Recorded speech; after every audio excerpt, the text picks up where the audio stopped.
कैंकर्य लक्षण, ऐसे लक्षण जिसके अंदर आ गए हैं वो विलक्षण मोक्ष भाज।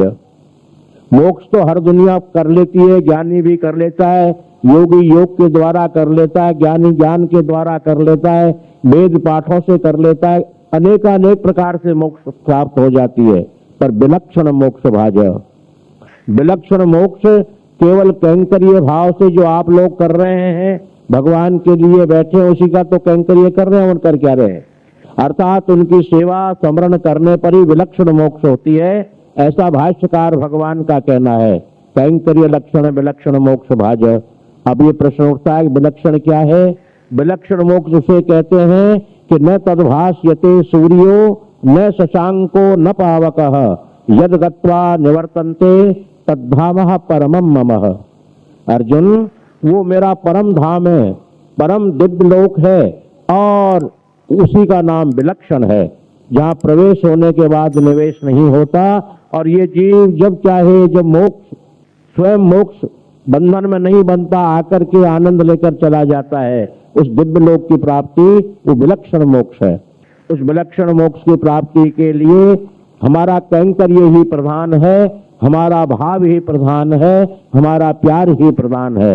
योगियों को विलक्षण मोक्ष नहीं मिलती सुनिश्चित है, विद्वानों को कभी भी वो मोक्ष नहीं मिल सकती, क्योंकि योग विद्वत्ता में अहम है, और जहाँ अहम का अंश रह जाता है वो पुनर्जन्म हो जाता है। जैसे किसी धान के ऊपर, जौ के ऊपर, चने के ऊपर, मूंगफली के ऊपर अगर थोड़ा सा छिलका रह जाता है और जमीन में डल जाता तो फिर पेड़ हो जाता है, और जब वो छिलका नहीं रहता तो फिर दोबारा नहीं उगता।